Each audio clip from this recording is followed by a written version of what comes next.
Central Coast, New South Wales, Australia. Deep in the Brisbane Water National Park is a mysterious site known as the Gosford Glyphs. The site consists of two massive 8-foot-high walls engraved with over 300 ancient carvings.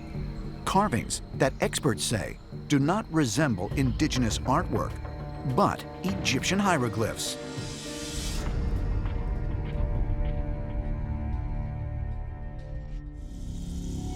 After deciphering the texts, 21st century Egyptologist Raymond Johnson believed them to reveal the burial site of Lord Nefertiru, a member of the Egyptian royal family, who died while visiting the area with his brother sometime between 2637 to 2614 BC.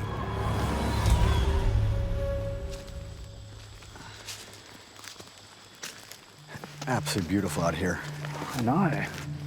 While visiting the area in 2016, Georgios Tsoukalos met with local ancient astronaut theorist Evan Strong to get a first-hand look at these enigmatic carvings. Wow! That's incredible. I had no idea. I mean, this looks totally different than on pictures.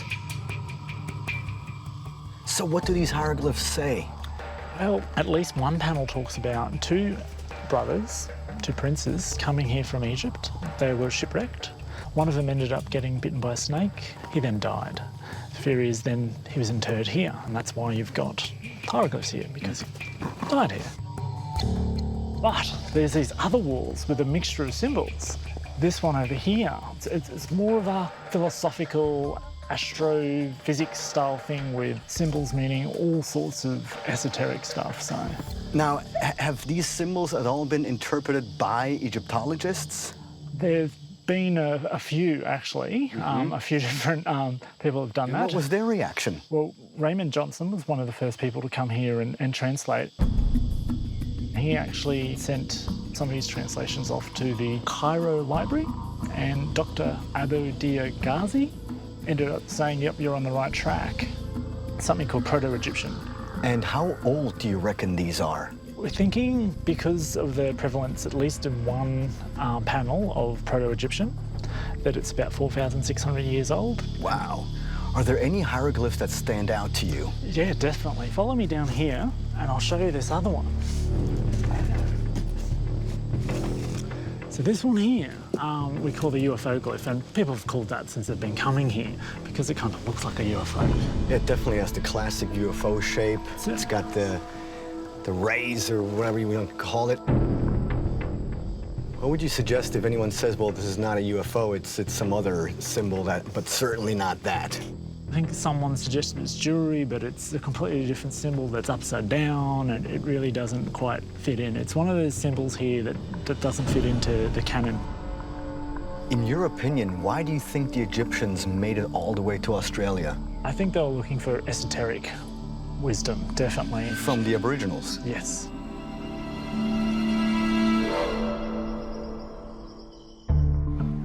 The ancient Egyptians, we have stories and Aboriginal stories about their arrival and about their visits long before Europeans had arrived here. Naturally, we would have shared ceremony with these people because they have the same similar beliefs as our people. Egyptians have that same spiritual connection to the sky world.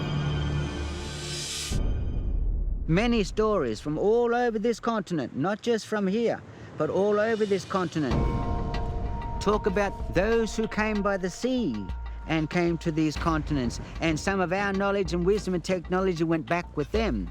And if you do some of the research in the last pyramids that they found boomerangs made from iron bark from here.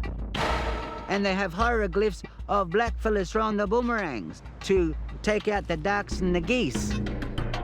Now, the question would be, why would they paint us and carve us on their walls if they didn't come here? And if that meeting and relationship was not significant, they wouldn't have carved it. It must have been significant in order to carve.